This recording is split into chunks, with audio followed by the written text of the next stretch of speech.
जनता को मुफ्त की सेवाएं देना गुनाह है।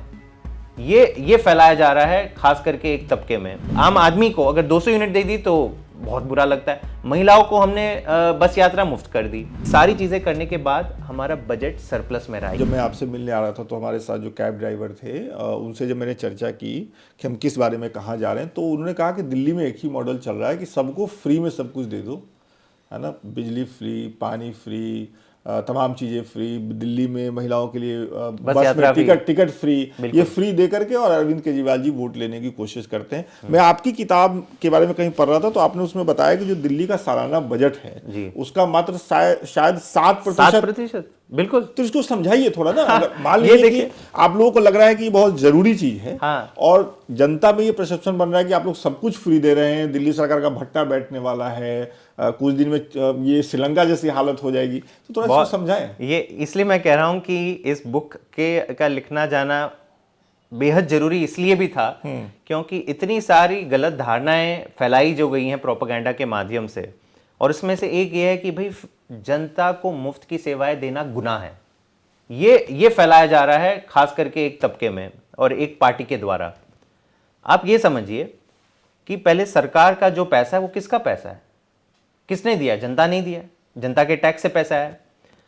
अब एक पॉलिटिकल पार्टी इस पैसे को खर्च कहीं ना कहीं तो सरकार करेगी।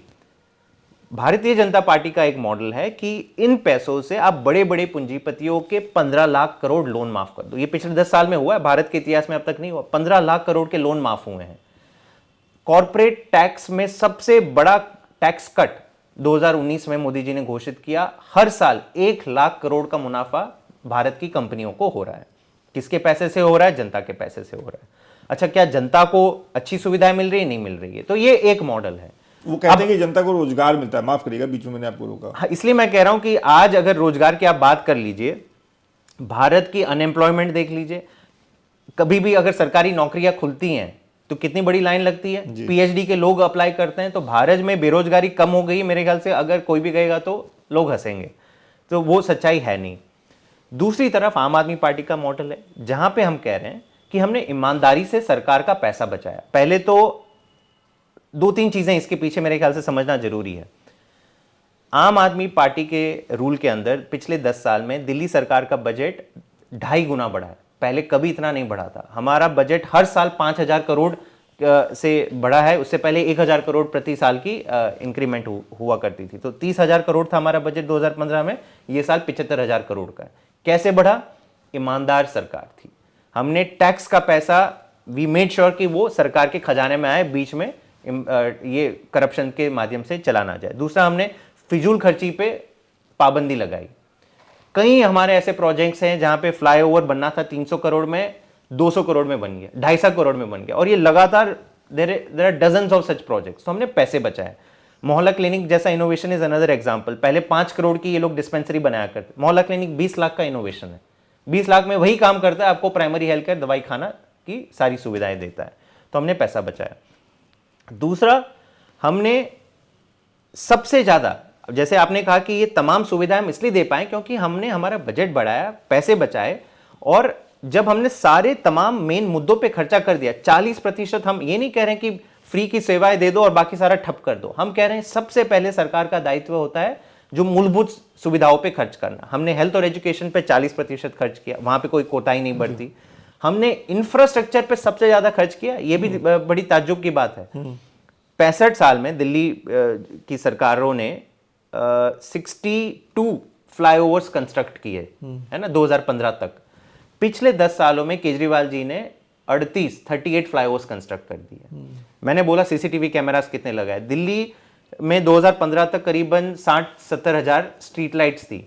हमने 2 लाख स्ट्रीट लाइट्स पिछले 10 साल में लगा दी। हमने 10,000 पानी की पाइपलाइनें बिछाई जो अनऑथोराइज कॉलोनीज में आज दिल्ली की लगी है। 4,500 सीवर की पाइपलाइंस लगाई। तो ये सारा खर्चा किया क्योंकि हम ईमानदार सरकार है। हम 10% देखिए, करप्शन में तो आए मतलब 15-20% तो लोग खा ही जाते हैं। हमने एक एक पाई बचाई और उसमें से 7% बचा के दिल्ली के लोगों को और खास करके गरीब तबके को 200 यूनिट बिजली कर दी। अच्छा, इनके नेताओं को 5-5 हजार यूनिट बिजली मिलती है, सारे मंत्रियों को, केंद्र के और राज्य को। भाजपा इस पे नहीं बोलेगी लेकिन आम आदमी को अगर 200 यूनिट दे दी तो बहुत बुरा लगता है। महिलाओं को हमने बस यात्रा मुफ्त कर दी। आप ये देखिए, महिला सशक्तिकरण की बातें तो सब करते हैं, लेकिन जब महिलाओं के लिए पीछे सबसे बड़ा इनका बैरियर होता है कि वो दूर जा ही नहीं सकती पढ़ाई के लिए या नौकरी के लिए, क्योंकि उनको पैसा मांगना पड़ता है घर में किसी व्यक्ति के पास। तो ये तमाम चीजें, यही है दिल्ली मॉडल की खूबी कि हमने आम आदमी को मजबूत किया है। और इससे अच्छा आखिरी चीज, ये सारी चीजें करने के बाद हमारा बजट सरप्लस में रहा है, ये भी जनता को जानना चाहिए। कहते हैं ना कि भाई आप सरप्लस कहने का मतलब है कि ज्यादा मुनाफे में है, मतलब मुनाफे में पहली बार आपने, मतलब आप ये तो मेरे ख्याल से देश का कीर्तिमान होगा कि 10 साल, अब भाई 10 साल हमारा चल रहा है, लेकिन पिछले 9 साल का अगर आप रिकॉर्ड देखें, हम देश की एकमात्र सरकार हैं जो मुनाफे का बजट देते हैं। मतलब जितना हमारा बजट है उसका कम ही खर्च होता है, ज़्यादा खर्च नहीं होता है। मैं केंद्र सरकार की बात कर लूँ, केंद्र सरकार का इस साल का बजट है 75 लाख करोड़, 45 लाख करोड़। पता है इसमें से लोन सरकार ने कितना लिया है? 15 लाख करोड़ का लोन लिया है। 1/3 बजट तो आप उधारी पे चला रहे हो देश का, और आप कह रहे हो कि भाई रेवड़ी से बर्बाद हो जाएगा। मतलब एक ऐसा ईमानदार नेता है, ऐसी ईमानदार सरकार जो तमाम चीजों पे खर्च कर रही है, बजट को भी बढ़ा रही है, इतनी सारी सुविधाएं दे रही है, और फिर मुनाफे का बजट भी दे रही है। इसलिए मैं चाहता था कि दिल्ली मॉडल का रिकॉर्ड होना बहुत जरूरी था, ताकि लोग उसे समझें और उसकी सच्चाई को परखें।